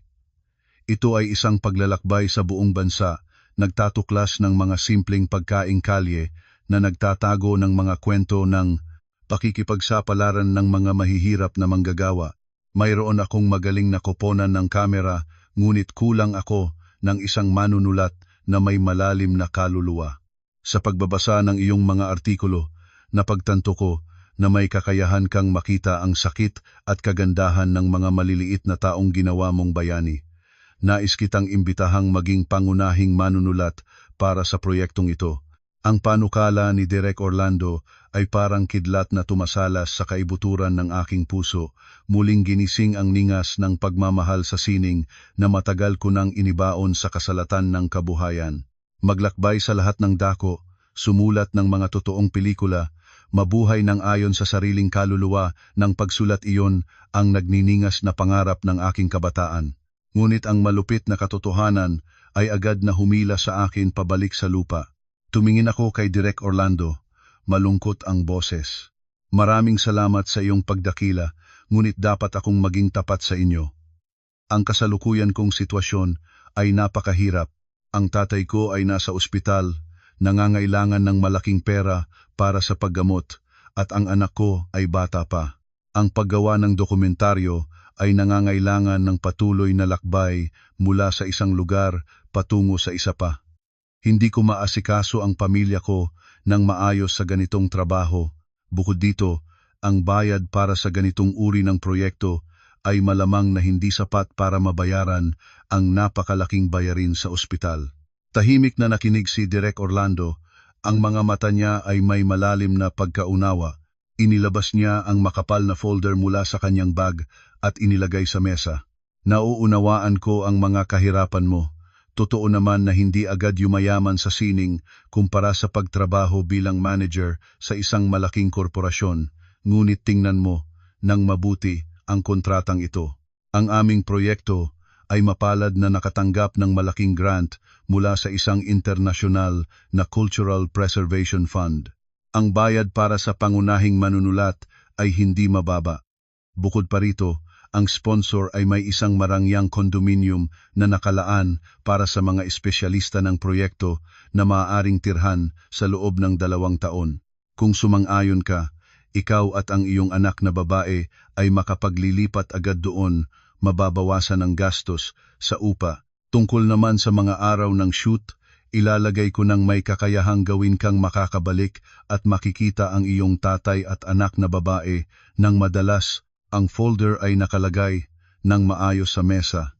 Ang panukala ni Direk Orlando ay labis na kaakit-akit at tumpak sa aking pinakalulong na pagnanasa. Sa isang banda ay isang opisyal na trabaho na may napakalaking suweldo na nagbibigay ng ganap na seguridad. Sa kabilang banda ay ang daan ng sining na puno ng tinik ngunit malaya at marangal. Hawak ang tasa ng kape, tinitignan ang mga patak ng kape na bumabagsak sa ilalim ng tasa. Sa aking puso ay isang matinding pagsasabunutan. Humingi ako kay Direk Orlando ng 3 araw para mag-isip bago gumawa ng pangwakas na desisyon. 3 araw na lumipas na, parang isang siglo. Ang kalusugan ng aking tatay ay may malaking pagbabago. Nakalabas na siya sa ICU at inilipat sa regular na recovery room. Ang buhay ay bumalik sa kanyang mukha na puno ng mga linya ng pagtanda. Nang hapon na iyon, nagdala ako ng mainit na lugaw na isda sa ospital. Nakatulog na ang aking nanay sa folding chair sa tabi ng kama. Dahan-dahang umupo, malambot na hinawakan ang kamay ng aking tatay na puno ng mga bakas ng pag-iiniksyon. Dahan-dahang binukas ng aking tatay ang mga mata. Ang malambot at malinaw na tingin ay nagpalipas sa aking haggard na mukha. Bahagya niyang inayos ang mga daliri para mahigpit na hawakan ang aking kamay, mahinahon ngunit malinaw ang boses. Pagod na ang anak ko ngayon, ikinaawa kita ng tatay mo. Nagmadali akong umiling, ang luha ay halos dumating. Huwag ngang sabihin iyon. Tatay, ang muling pagiging malusog mo ay ang pinakadakilang kaligayahan ng ating pamilya. Ang lahat ng gastos sa ospital ay kayang-kaya ko na harapin. Ngumiti ang aking tatay. Isang ngiting ganap na nakakaunawa ng puso ng anak na pinalaki niya. Ilang araw na akong nagising, narinig ko ang kwento ng nanay. Alam ko na nasa harap ka ng mga mahirap na pagpipilian. Nakatanggap ka ng trabaho na mataas ang suweldo sa isang malaking kumpanya at may imbitasyon din sa paggawa ng pelikula. Pipiliin mo ba ang kumpanya ng media para kumita ng pera para sa aking paggamot, tama ba? Yumuko ako, hindi makatingin sa mata ng tatay. Opo, tatay. Ang trabaho ay magandang kita, kaya ko nang alagaing maayos ang tatay at si Bea. Hindi ko maaaring maging makasarili sa paghabol ng personal na ambisyon habang pangangailangan ng pamilya natin ang pera. Huminga ng malalim ang aking tatay, patapik-tapik ang likod ng aking kamay. Leia, tinuruan kita ng mga titik, tinuruan kita ng pagkatao, hindi para maging isang makina ng walang kaluluwa na kumikita ng pera. Nasaksihan ko ang iyong pagtitiis at kahihiyan sa pamilya ng iyong asawa sa loob ng 3 taon. Nawala na ang iyong ngiti at kabataan. Ngayon ay nakalabas ka na. Nais kitang mabuhay talaga. Mabuhay para sa iyong pangarap. Kung magtitiis ka para gumawa ng trabaho na hindi mo minamahal dahil sa bayarin sa ospital ko, mas pipiliin ko pang mamatay kaysa makita kang nanumod sa ganyan. Pumunta ka sa paggawa ng pelikula, lumipad ng malayo, sumulat ng mga magagandang bagay para sa mundo. Iyon ang pinakamabuting gamot para gumaling ang tatay mo. Ang mga salitang lumabas mula sa kaibuturan ng puso ng aking tatay ay sumira ng lahat ng depensa sa aking isipan. Ang aking luha ay bumuhos na masa, ang 2 kamay namin. Iniyukos ko ang ulo sa dibdib ng tatay. Umiyak ng tulad ng isang batang pinagkaitan ng hustisya. Wala ng takot, wala ng pag-aalangan. Natagpuan ng aking puso ang pinakamatatag na sagot. Ang pera ay napakamahalagang bagay, ngunit hindi nito mabibili ang kaluluwa at kalayaan. Kinaumagahan, tinawagan ko ang HR department ng Asia Pacific Media Group, tapat na humingi ng tawad at tinanggihan ang imbitasyon. Agad pagkatapos, sumakay ng taxi patungo sa opisina ni Direk Orlando. Sa harap niya, huminga akong malalim at malinaw na nagsalita ng bawat salita. Direk Orlando, sumasang-ayon akong tanggapin ang trabaho bilang pangunahing manunulat para sa proyektong Umagang Gawa ng Apoy. Handa akong makilahok sa lahat ng daan kasama ang koponan. Sabay-sabay tayong lumikha ng pinakatotoo at pinakamaliwanag na mga pelikula. Tumayo si Direk Orlando, ang maliwanag ng ngiti ay naglitaw sa kanyang mapusyaw na mukha. Inabot niya ang kamay para mahigpit na mahawakan ang aking kamay. Maligayang pagdating sa koponan. Tiwala akong ang desisyong ito ay magiging pinakamagandang pagbabago sa iyong buhay. Ang pluma ay handa na, nilagdaan ko ang kontrata ng may determinasyon. Ang ningas ng pagmamahal ay opisyal na muling nasindi, mas maliwanag at mas malakas kaysa dati. Salamat sa espesyal na pribilehiyo ng kontrata na ibigay sa akin ang susi ng isang marangyang condominium unit sa Punta Princesa area ng Cebu. Ang condominium ay may multi-layer na sistema ng seguridad. Ang bakuran ay puno ng mga puno at may kumpletong modernong pasilidad. Ito ay isang kahangahangang regalo para sa amin ni Bea para sa simula ng isang independenteng buhay. Isang linggo ng umaga, maliwanag ang kalangitan ng Cebu at mahangin. Masigla at sabik na tinulungan kami ni na Joy at JV na lipat gamit ang malaking sasakyan mula sa kanilang bahay patungo sa bagong kondominium. Sa harap ng makapal na kahoy na pinto, inilagay ko ang susi sa kandado, malambot na pinaikot. Bumukas ang pinto, tinatanggap ang buong liwanag ng umaga mula sa malaking salamin na bintana ng sala. Malawak ang kondominium na idinisenyo sa minimalist na estilo, ngunit napaka-elegante. Maliwanag na kahoy na sahig, komportableng sofa sa gitna ng silid. Modernong kusina na may oven, range hood at malinis. Mula sa balkonahe, maaari kong tingnan ang buong maliwanag na lungsod sa ibaba. Lahat ay naperpekto. Ganap na kaiba sa maliit, mahalumigmig na kwarto at kusina na puno ng mantika at usok sa bahay ni Aling Norma. Kinarga ko si Bea at pumasok sa gitna ng sala. Nanlaki ang mata ng bata sa pagtingin sa bagong lugar, pagkatapos ay bumaba sa sahig, pabilis-bilis na naglakad sa paligid, nagtawanan ng maingay sa buong bahay. Sa pagtingin sa ngiti ng aking anak, nagbukal ang puso ko sa ganap na kaligayahan. Lumapit si Joy sa tabi ko at niyakap ang aking balikat. Kamangha-mangha, Leia, sa huli ay may sarili na kayong maayos na tirahan. Mula ngayon, isara mo ang pinto at ito ang inyong kaharian, walang sinuman ang may karapatang gumulo o manggulo sa inyo. Binabati kita sa tunay na kalayaan. Lumapit si JV habang nagdadala ng kahon ng laruan ni Bea sa maliit na kwarto, ngumiti ng masaya. Pareho naming nakikita na tama ang pagpili mong pumunta sa paggawa ng pelikula. Nakakatupad ng pangarap, maayos pa ang tirahan. Sa hinaharap ay hindi na magiging malaking problema ang bayarin sa ospital ng tatay. Mag-enjoy na kayong dalawa sa bagong buhay. Sama-sama kaming naglinis at naghusay ng mga gamit. Naglaan ako ng maliit na kwarto na puno ng sikat ng araw bilang kwarto para kay Bea, dinecorate ng mga cute na sticker ng mga hayop sa dingding. Ang natitirang kwarto ay may malawak na mesa para sa trabaho na nakaharap sa bintana. Doon ko isusulat ang mga script ng mga dokumentaryo sa darating.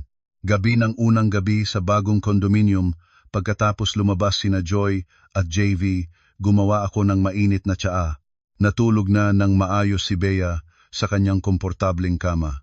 Lumabas ako sa balkonahe, sumiksik sa glass railing, uminom ng isang higop ng tsaa. Ang gabi ng hangin ay malambot sa balat, nagdadala ng maliwanag at komportableng karamdaman. Maliwanag ang Cebu sa gabi, ang mga ilaw ay kulay bahaghari sa lahat ng dako. Inahid ko ang aking mahabang buhok at ngumiti sa aking sarili. Nagmula ako sa kailaliman ng kahihiyan, sinabog ang mga tanikalang nagtatali sa akin, nilampasan ang malubhang karamdaman ng aking tatay, nakatayo ako dito ngayon. Ang bagong tahanan ay hindi lamang isang tirahan mula sa ulan at init, simbolo ito ng kalayaan, karangalan at karapatang magpasya ng iyong sariling kapalaran. Mula bukas, opisyal na kong sisimulan ang trabaho sa pagsulat ng script para sa proyektong Umagang Gawa ng Apoy. Ang bagong nakakaaliw na paglalakbay ay nakabukas sa harap ko at ganap na akong handa tinatanggap ito ng may buong tiwala at ningning. Ang marangyang kondominium sa Punta Princesa ay nagbigay sa amin ni Bea ng ganap na kaibang espasyo ng pamumuhay. Doon ay may parke na may puno sa loob, bumabubok na halaman at malinis na mga landas. Isang hapon sa katapusan ng linggo, pagkatapos matapos ang unang outline para sa dokumentaryo, nagpasya akong dalhin si Bea sa playground. Sa mga araw na ito sa Cebu ay nagsimula ng umulan, ngunit ngayong hapon ay maliwanag ang araw at malamig ang hangin, palalakasin ang karanasang ito. Nagsuot ng bahagyang asul na damit, ang buhok ay may kaunting kurba sa gitna, banayad ang pag-aayos. Si Bea ay may makulay na pink na bestida, tiyak na humakbang sa artipisyal na damuhan, paminsan-minsan ay yumuyuko para kunin ang dahon at ipakita sa nanay. Sa pagtingin sa malinaw ng ngiti ng aking anak na babae, lahat ng pagod ay tila natunaw. Naupo ako sa isang bangko sa ilalim ng puno, binuksan ang notebook at nag-note ng mga ideyang biglang naisip. Ang payapang buhay na ito sa loob ng 3 taon sa bahay ng mga Hernandez ay hindi ko pa nararamdaman kahit isang sandali. Habang nalulubog sa daloy ng isipan, biglang narinig ko ang isang mataas na boses na puno ng labis na pagpapakita ng emosyon. Leia, grabe, matagal tayong hindi nagkita, halos hindi nakita nakilala. Itinuwid ko ang ulo. Sa harap ko ay si Cheska, kaklase sa universidad noong araw. Kilala si Cheska noon dahil sa paghahanap ng papuri at palaging nagtatangkang makihalubilo sa mga matatandang lalaking may pera para maipagpaumanhin ang mamahaling lifestyle. Ngayon ay nakasuot si Cheska ng mga designer clothes na nakakapit sa katawan, may malaking bag na crocodile leather at ang leeg at pulso ay kumikinang ng mga brilyanteng alahas. Katabi ni Cheska ay isang baka na chihuahua, nakaakit-akit ang gupit ng buhok. Tiningnan ni Cheska ako mula ulo hanggang paa. Ang tingin ay lumampas sa aking simpleng damit bago tumigil sa si Bea na naglalaro malapit. Leia, talaga ito. Kailan ka lumipat dito? Narinig ko na mula sa mga kaibigan na sinabog mo ang handaan ng biyenan mo pagkatapos ay nagdiborsyo at lumabas ng bahay na walang dalang anuman. Inakala ko na nauwi ka sa probinsya at nangasa sa magulang mo, hindi ko akalaing nandito ka sa ganoong lugar. Sigurado ka bang hindi ka nagre-rent sa mga kwartong inuupahan sa malapit dito? Mahigpit ang seguridad dito. Pag may hindi kilalang tao, ang mga guwardiya, pinapaalis nila. Ang boses ni Cheska ay puno ng paghamak sa bawat salita. Dahan-dahan kong kinuha ang notebook, inilagay sa tuhod. Wala kahit isang pagkagulat o galit sa aking mukha. Ang pinakamalalim na mga sugat ay nalampasan ko na. Ilang mapanuring salita ng isang mababaw na tao, tulad ni Cheska, ang makakakilos sa aking isipan. Tumingin akong diretsyo sa mata ni Cheska, ngumiting magalang. Kamusta, Cheska? Matagal na. Lagi ka pa ring naghuhusgya ng ibang tao sa panlabas na hitsura. Hindi ako nanganganak sa mga kwarto. Nakatira ako sa 15 palapay ng pangunahing tore sa iyong likuran. Nanlaki ang mata ni Cheska, nahirapang maniwala ang mukha. Nagsisinungaling ka, Leia? Ang presyo ng rent dito ay kahit ang pinakamura ay 25,000 piso bawat buwan. Ang bentahan ay 10 milyon pataas. Bagong nagdiborsyo ka, walang trabaho saan ka kumuha ng pera para dito, o kaya naman may kinakasama kang mayaman. Nagpatuloy si Cheska. Binalikan mo si Ramon, ang assistant manager. Malaki ang bahay sa sentro ng Cebu para maging kasintahan ng iba sa anino. Sa tingin ko, ay maawa na pala ako sa iyo. Umikot ng puti ang kanyang diamond ring, palalo nang nagmamataas. Sinisikap ng babae na gamitin ang material na kaligayahang iyon para yurak ang dignidad ng babaeng bagong nagdiborsyo tulad ko. Ngunit nagkamali siya ng tao. Tumayo akong matuwid, ang postura ay tuwid, ang espiritu ay kalmado, ngunit matalas na parang veteranyong manunulat na may karanasan na sa buhay. Dahan-dahan kong sinabi, bawat salita ay malinaw at nairinig sa tahimik na lugar. Cheska, ang iyong kaligayahan ay ang pagsandal sa pitaka ng lalaki, ang pagiging sunod-sunuran para maibigay sa iyo ng mga branded items at isang tirahan. Ang aking kaligayahan ay ang kalayaan na ginawa ng aking sariling mga kamay. Walang kasintahang mayayaman. Ang kondominium ko ay ibinigay ng internasyonal na sponsor ng proyektong dokumentaryo para sa akin sa katangian ko bilang pangunahing manunulat. Kumikita ako sa aking sariling naaayon na pera, pinapalaki ko ang anak ko, binabayaran ang ospital ng aking tatay nang hindi kailanman na tumingin sa anumang lalaki.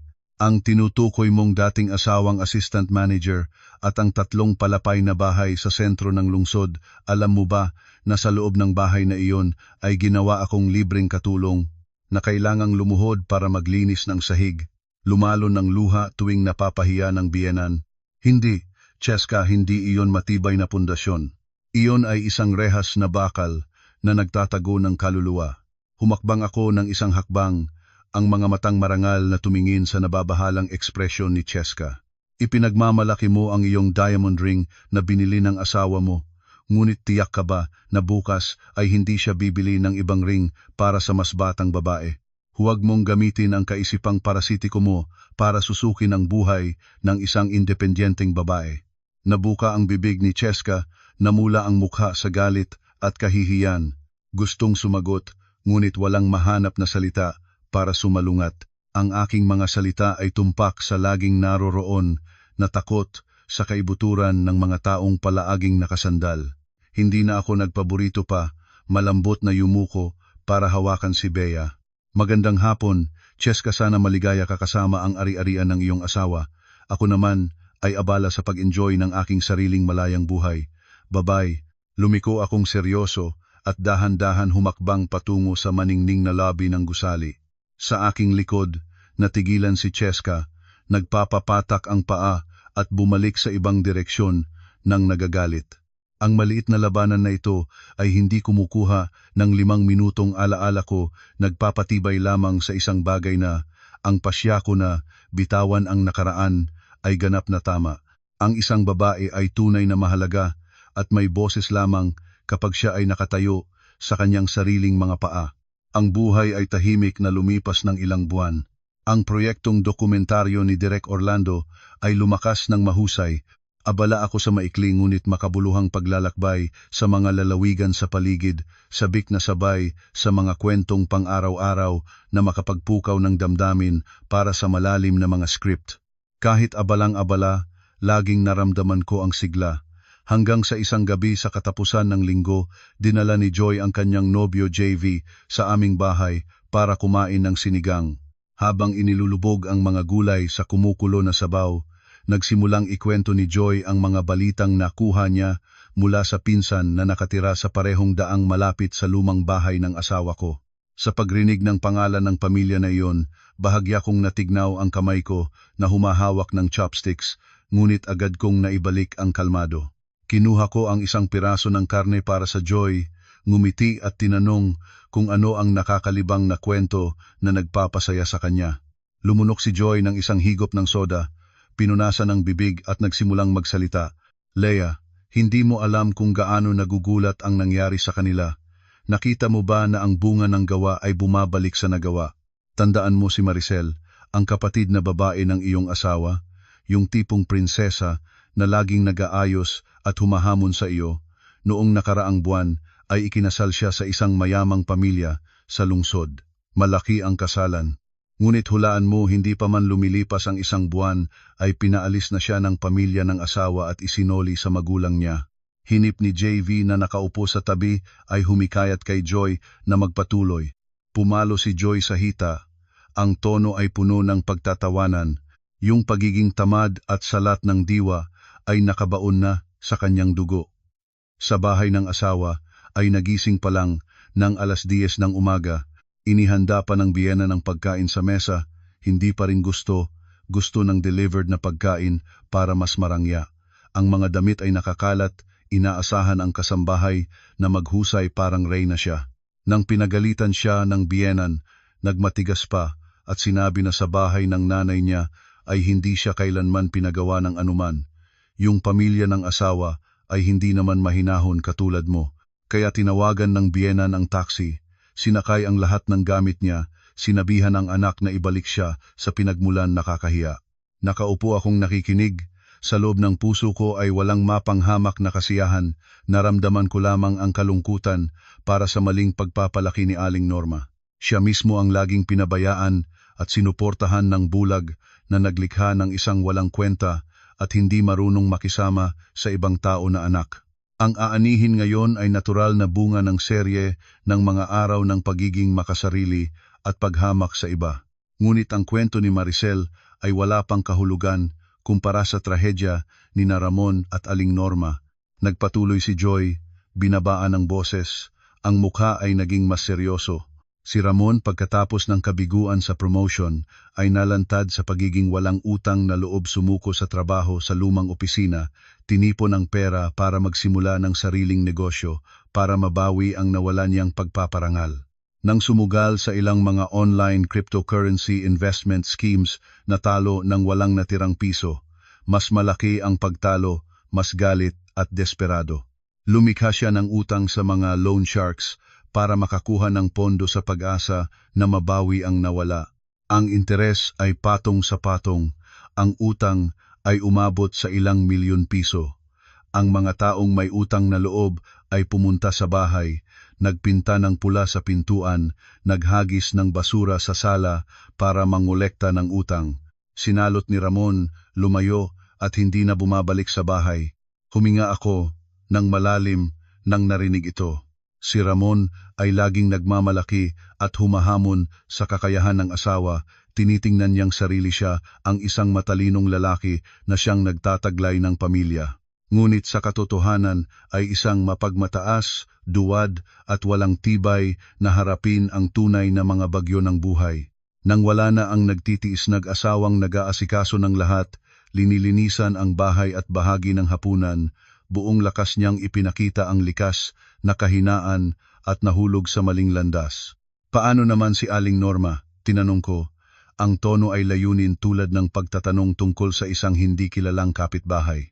Umiling si Joy at nginuso ang labi. Si Aling Norma ang pinakamalungkot. Nang araw na pumunta ang mga nangongolekta ng utang at gumawa ng ingay, tumayo siyang halumbaba sa mga ito. Yung grupo ay wala namang konsiderasyon. Sa matanda tinutulak nila ang biyenan mo, pabababa, natumba at nabungguan ang ulo sa hagdan. Kasama na ang shock sa pagkaalis ng anak niya at pagkawala ng pera, nagkaroon siya ng malubhang stroke. Pagka-emergency ay naging paralisis sa kaliwang kalahati ng katawan, ang bibig ay liko at hindi na malinaw ang pagsasalita. Ngayon nakahiga siya sa bahay. Si Ramon ay tumakas, si Maricel ay nasanay sa kasiyahan at hindi marunong mag-alaga ng may sakit. Ang mga kapitbahay na napadaan at tumingin ay nakakita ng maruming at mabahong bahay. Ang pagkain ay pabigla-bigla. Ang handaan ng gabing iyon ay natapos sa isang panahon ng maraming pag-iisip. Naglinis ako ng mga pinggan, nakatayo sa harap ng lababo, tiningnan ang tubig na nagdadala ng mantika pababa. Ang mga buwan at mga araw na nakaraang panahon sa bahay na iyon ay tila malayo na, ngayon nagiging ibang buhay na iniwan ko sa likod. Hindi ko tinanggap ang sakit nila ng may kasiyahan. Naramdaman ko lamang na ang sansinukob ay laging may di nakikitang timbangan ng katarungan. Ang naghahasik ng sakit, ang nabubuhay sa pagsasamantala at walang kabuluhang pagmamalaki ay sa huli ay kailangan ding tikman ang mapait na bunga ng kanilang sariling mga pagtatanim.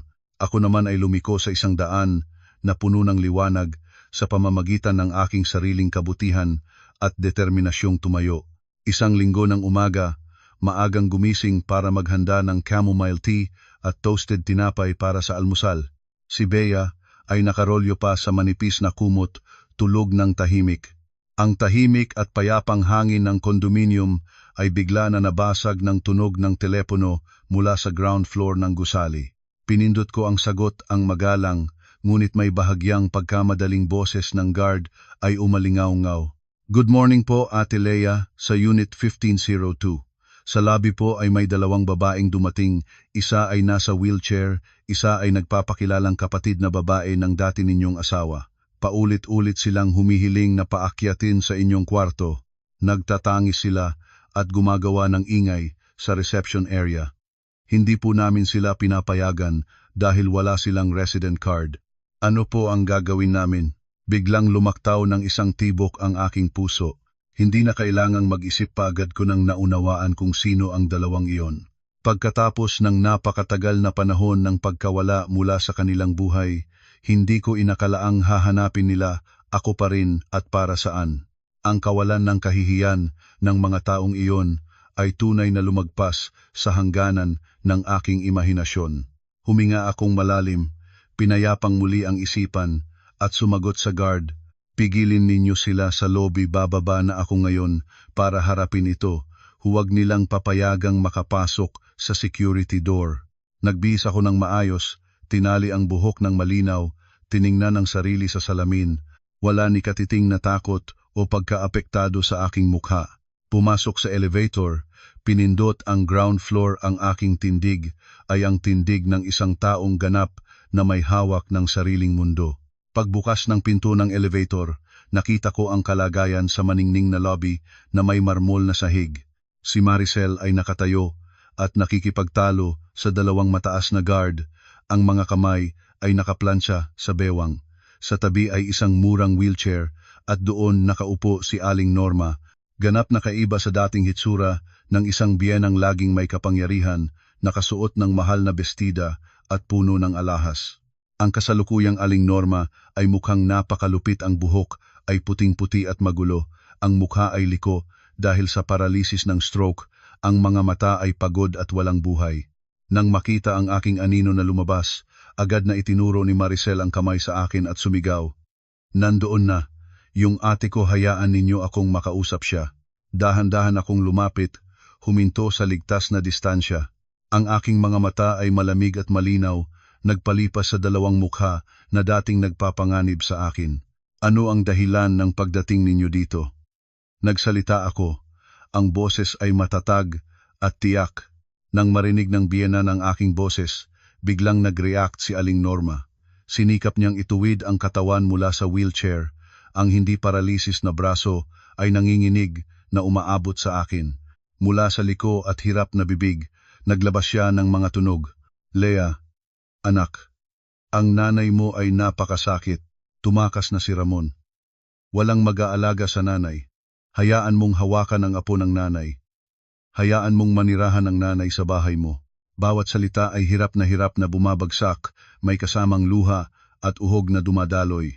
Si Maricel sa tabi ay nagbago rin ng tono na wala ang dating pagmamataas at naging paluha at maawa. Ate Lea, ang bahay namin ngayon ay puno ng utang, malapit nang i-foreclose ng bangko. Ang nanay ay may sakit at nakahiga, wala kaming pambayad ng ospital. Ako ay hiniwalayan na rin ng asawa at walang pera para sa pang-araw-araw. Maawa ka sa nanay, maawa ka sa Dugong Hernandez.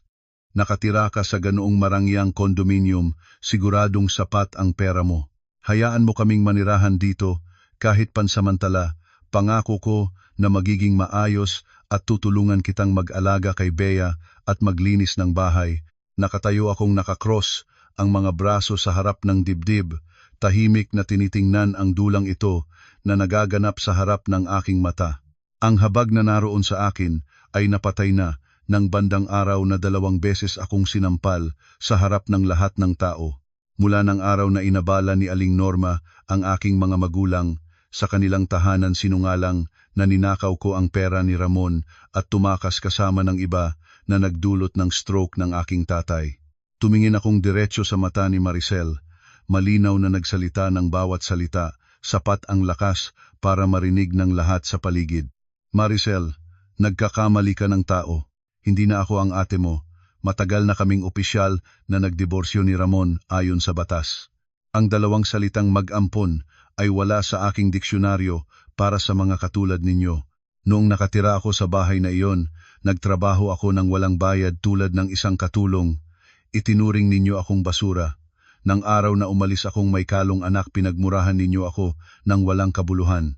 Si Aling Norma ay pumunta pa sa bahay ng aking mga magulang. Pinagbintangan akong nagnakaw at tumakas kasama ng iba dahil sa mga salitang iyon ay nagkaroon ng stroke ang aking tatay at halos mamatay. Noong panahong iyon, nasaan ang dugo ng pamilya ninyo? Inilipat ko ang tingin ng matalas patungo kay Aling Norma. Umiwas ang biyenan sa aking tingin, hindi niya halos mapagbabalao ng aking mga mata. Nanay, gusto ninyong hawakan ang apo? Yung batang sinabi ninyong panakip butas ng katamaran ng ina niya, huwag ninyong gamitin ang pagmamahal ng dugo para magpalusot sa kasalawahan at kasakiman ninyo. Noong mayaman kayo at makapangyarihan, pinalabas ninyo kami ng bahay ng walang habag. Ngayon na wala na kayo, gusto na ninyong pumunta rito para samantalahin ang pagdadampi ko.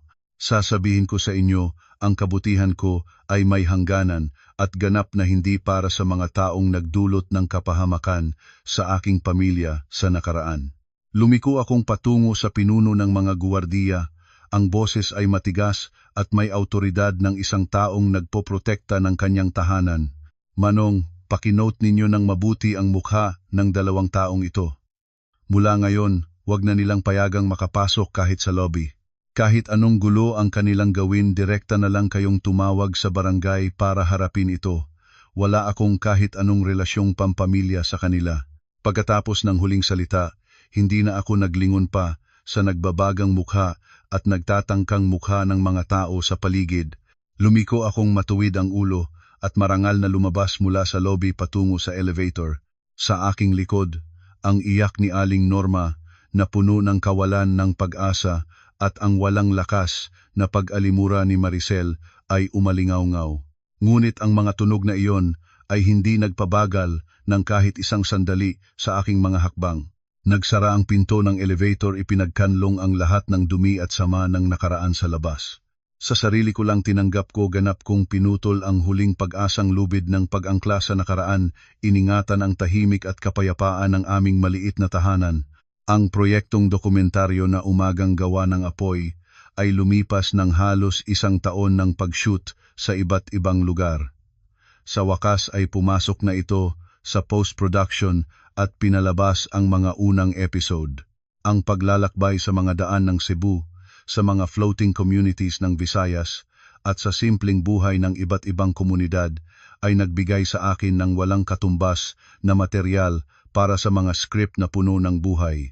Ang unang episode ay nagkukwento ng pagsisikap ng isang matandang lola na nagbebenta ng goto sa Divisoria na nagpalaki ng 3 may kapansanan na anak sa loob ng 40 taon gamit ang pawis ng kanyang mga kamay. Ibinuhos ko ang lahat ng empatiya ng isang inang dumaan sa hirap para pagandahin ang bawat linya ng narasyon at dialogo. Nang mapanood ang pelikula sa pambansang telebisyon at sa digital platform ng sponsor, agad itong lumikha ng malakas na alon sa komunidad. Milyon-milyong panonood, libu-libong komento ng malalim na pagkaantig. Pinuri ng mga manonood ang totoong mga eksena at ang narasyon na may malalim na pagpapahalaga sa tao, nagtatawid sa pinakamalambot na bahagi ng puso ng mga manonood. Ang tagumpay ng proyekto ay lumagpas sa inaasahan ng lahat. Direk Orlando, sa isang selebrasyon ng cast and crew, ay nag-angat ng baso ng alak patungo sa akin nang may maliwanag ng ngiting puno ng pagmamalaki. Leia, kailangang pasalamatan kita. Ikaw ang kaluluwa ng pelikulang ito.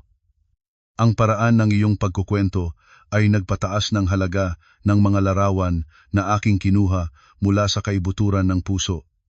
Admirahin ko ang iyong talento at tibay ng loob.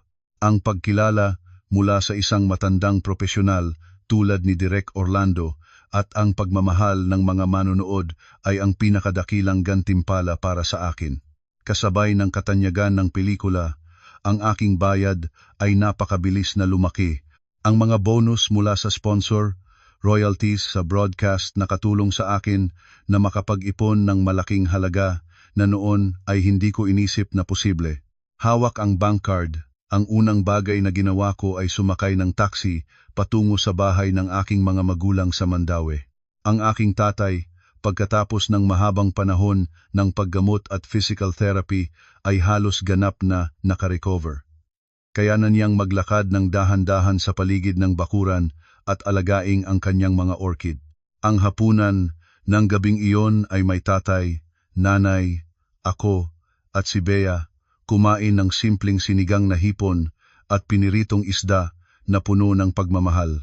Pagkatapos kumain, naghanda ako ng mainit na tsaa para sa mga magulang. Pagkatapos ay inilabas mula sa bag ang isang savings booklet at isang sobre na puno ng pera inilagay sa mesa. Tatay, nanay, ito ang bayad mula sa proyektong pelikula. Nakapagbayad na ako ng lahat ng utang sa ospital at sa mga kaibigan. Ang pera sa savings booklet na ito ay para sa inyo para may pananggalang kayo sa pagtanda at karamdaman. Ang sobre naman, nanay, bukas ay pumunta kayo at bumili ng bagong motor para palitan ang lumang sasakyan na palaging nagkukulang ng gasolina. Tumingin ang aking tatay sa savings booklet, ang nanginginig na mga kamay ay malambot na nahaplos ang takip. Ang sulok ng kanyang mga mata ay namasa.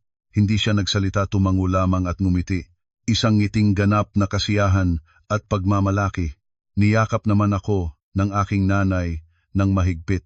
Ang mga luha ng kaligayahan ay dumulas sa ganda ng pisnging naging kayumanggina sa panahon. Marunong ka na, anak ko. Ang makita kang malakas, nagsasarili, at may maliwanag na kinabukasan maaari na kaming matulog ng tatay mo nang walang pangamba. Nais lang naming laging makita ang iyong ngiti. Nang gabing iyon, natulog ako sa lumang kwarto ng kabataan, sa dating kama na pamilyar. Narinig ang maayos na paghinga ni Bea sa tabi ko, na puno ang puso ko ng ganap na kapayapaan. Lahat ng bagyo ay lumayo na nag-iwan ng malinis at maliwanag na kalangitan. Nabayaran ko na ang aking utang ng pagmamahal sa aking mga magulang.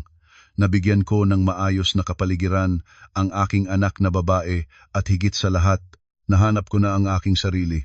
4:30 ng umaga. Ang lungsod ng Cebu ay nakalubog pa sa mahinang ambon at bihirang lamig ng madaling araw. Ang mga dilaw na ilaw sa kalye ay kumukurap sa walang sasakyang daan. Sa maliit na kwarto sa bahay ng aking mga magulang, malambot na binuksan ang zipper ng malaking hiking backpack. Ang loob ay puno ng makapal na damit, mga gamot, notebook at laptop. Ngayon ay ang araw ng paglalabas ng aming koponan, ang aming pagtungo sa mga kabilang bundok ng Cordillera para i-shoot ang susunod na serye ng mga episode tungkol sa kultura ng pagkain ng mga katutubong pangkat. Lumapit ako sa kama, yumuko at malambot na hinalikan ang noo ni Bea. Bahagya siyang kumiling, ang labi ay kumupas sa walang malasakit na tulog ng isang bata. Naroroon na ang aking nanay, nagising nang hindi ko alam. Pumasok siya sa kwarto at nagbigay ng manipis na jacket para sa akin. Mag-ingat sa daan, anak. Sa bundok ay mahirap ang panahon, damit na suot mo ng sapat. Si Bea ay nandito sa aming dalawa ng lolo niya. Bumalik ka at gumawa ng magandang trabaho. Niyakap ko ang aking nanay ng mahigpit. Salamat nanay. Mga 10 araw na shoot ang unang batch, pagkatapos ay lilipad na akong uwi. Ingatan ninyo ang sarili ninyo ng tatay. Kinarga ko ang backpack, lumabas ng pintuan. Isang taxi ang naghihintay, nagdadala sa akin patungo sa airport. 6:00 ng umaga, nagtipon kaming lahat kasama si Direk Orlando at ang koponan ng crew sa departure hall. Lahat ay puno ng sigasig at enerhiya para sa bagong paglalakbay. Ang biyahe ng eroplano ay tumagal ng 2 oras bago kami lumapag sa Baguio. Mula roon, sumakay kami sa isang espesyal na bus para magsimula ng paglalakbay patungo sa Cordillera. Ang bus ay tumakbo sa mga kalsadang paikot-ikot, sumasaboy-saboy tulad ng sintas na nakabitin sa likod ng bundok. Habang tumataas kami, ang tanawin sa kalikasan ay nagiging higit na kahanga-hanga at maringal. Ang mga terraced rice fields na ginto ang kulay sa panahon ng pag-aani ay nakabalot sa gilid ng bundok. Ang mga bahay na nakaangkat sa ulap, ang hangin ay malamig, ngunit malinis at walang kapintasan. Nakaupo ako sa unahan ng bus, inangat ang kamay at hinila ang kandado ng bintana bahagya itong binukas. Isang hangin ng bundok na may amoy ng damo at hamog ay dumaloy sa mukha ko. Ang hangin ay nagpalipas ng aking mahabang buhok at nagdadala rin ng huling mga labi ng pagod mula sa matagal na nakaraang panahon ng kadiliman. Pinipyong ko ang mga mata, huminga ng malalim para mapuno ng baga. Ang larawan ng babaeng laging abala sa kusina, nakulong sa mga lumang kaugalian at pagsasamantala ng pamilya ng asawa ay dahan-dahang lumabo at ganap na nawala. Sa halip ay ang larawang ito ngayon. Si Leia, isang malayang manunulat na hawak ang timon ng kanyang sariling buhay. Sarili ko na ang pinagwasak ng rehas, matibay na nilampasan ang mga gabing puno ng kawalan ng pag-asa para tumayo at tanggapin ang liwanag ng araw. Binukas ko ng ganap ang mga mata, itinuon ang tingin sa mahabang hanay ng bundok na nagtatagpi-tagpi hanggang sa abot tanaw sa harapan. Kumiling ang sulok ng aking labi, isang ngiting nagliliwanag, nagpapailaw sa buong makitid na espasyo ng loob ng bus. Ang daan ng buhay sa harapan ay napakahabang-habang at tiyak pa itong puno ng mga hamon at pagsubok, ngunit wala na akong kahit katiting na pag-aalangan. Iniwan ko na ang madilim na nakaraan.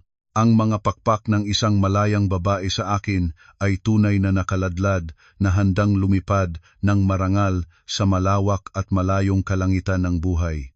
Lahat ng bagay ay talagang nagsisimula pa lamang ngayon.